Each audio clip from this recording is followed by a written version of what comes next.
Hello, welcome back. So today I wanted to do a quick little book haul of some secondhand books that I've got recently. I kind of referenced in my TBR video for this month that I had some that I've gotten, but I've gotten more since then too, and I just thought they'd be fun to talk about. So we're gonna hop right into it. So, very first, since as I mentioned, we've kind of already talked about this because of my December TBR. First up, we have More of Me, which is a YA book about clones, and it just sounded really silly, so I saw it at the library book sale, and I had to get it. And I put it on my TBR because I was that excited about the concept, because it's essentially about this one girl who every year, she genetically or something produces a clone of herself, and it just sounded like a really intriguing premise. So that's what this one is. I'm very excited for it. Along those same lines, I have a couple others that I got from the library book sale.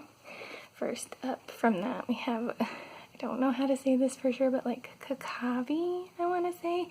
This one is about a girl living in Manitoba, and there's some sled dog stuff going on, thus the dog on the cover. And since it sounds like it's from someone who actually lives in that area, I'm really intrigued to see. I don't know if I have or not. I know I've read books in a similar area or with sled dogs and stuff, but I don't know if they're from people actually from the area. So I'm very excited for this one, to see how this one turns out and if it's as fun as it sounds. And then the last one that I have that I got from the library book sale is called Abby Virtually. This one is about an Indian girl who online pretends to be a white blonde girl, and it kind of deals with a lot of cultural things that way.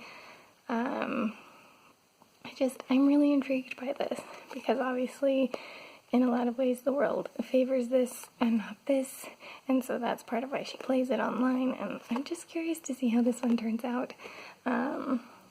It's a concept that I feel like has semi been touched on in other things I've read, but this will be a more direct look at it, and I think that'll be fun.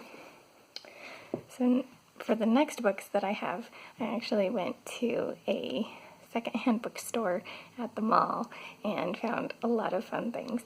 So I just wanted to throw these out there as some fun things too. There is a bit of a theme with these. You may notice that basically, if not every single one of them, has some sort of animal on the cover, which I guess is just a thing I'm in the mood for, is animals in books, which I don't know based on the descriptions of the majority of these if they actually even will have animals in them. But I was hoping for it with the animals on the cover, plus some of them were just like, oh, I like this cover, so even if I never read it, it's a fun cover to have in my collection. So let's jump in and get started. The very first one we have is The Vicious Vet. This is a murder mystery. It takes place in the Cotswolds.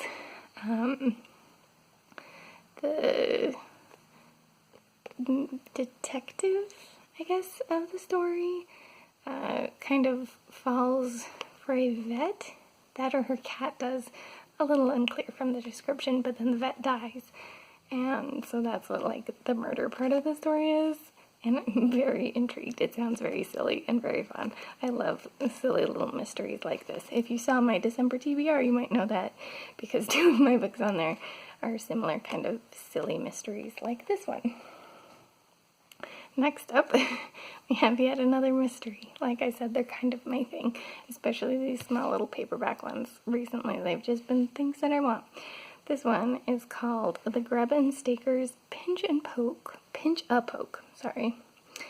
I am very confused what this one is about, reading the back of it.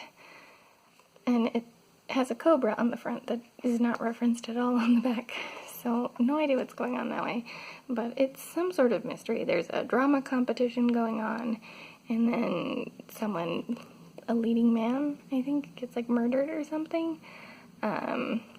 So the end of it says that now the hunt was on for a would-be murderer with a taste of melodrama. So maybe they don't actually die, but there's like acting and melodrama and stuff, and hopefully a cobra is somewhere in the book, which would be really fun. I don't know why it would be on the cover if it's not there, but there's nothing on the back that sounds like it's going to be that.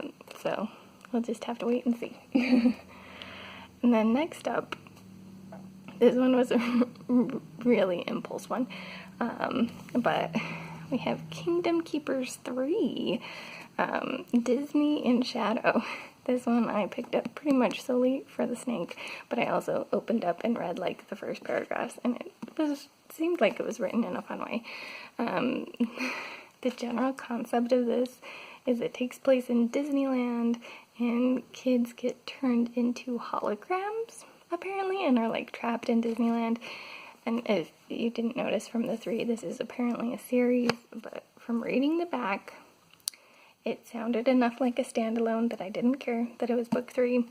Also, again, just for the snake on the cover, which if you ask me, looks like probably modeled after like a Burmese python, but definitely missing the second row of teeth that would be in there that snakes have. But that's actually a minor thing. The fact that like the pattern and stuff and the size of it reminds me enough of a Burmese, it means, to me at least, it's a fairly accurate snake compared to some that you'll see on book covers and stuff. I'll be curious to see how it plays into this one too. And yeah, hopefully it's enough of a standalone. But yeah, I didn't know this series existed. It's done through Disney. I'm very intrigued.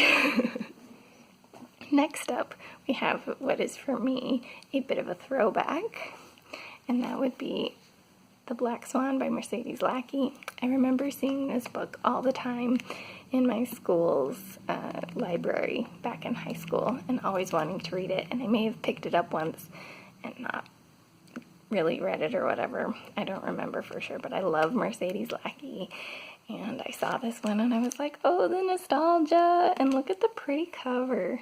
So even if, again, I never end up reading it like previously, it's at least a really pretty cover. And it is Mercedes Lackey, so I don't mind having it, just for those reasons. And then the final book that I have to talk about is by R.L. Stine, and it's called Superstitions. This is apparently his first adult fiction, and I'm intrigued. I don't know if it'll be any good. I don't remember what it said on the jacket, because I briefly read that, but I was just like, oh, R.L. Stine wrote an adult book and not just Goosebumps and stuff. That sounds fun. So yeah, we'll see if it's any good. Hopefully it's a lot of fun. If not, oh well. But yeah, that's my book haul of all these fun secondhand books. If you happen to have read any of these or would be interested in reading them yourself, feel free to comment down below. Otherwise, I think that's all I got for now. This is the Umlaut Harper, signing out.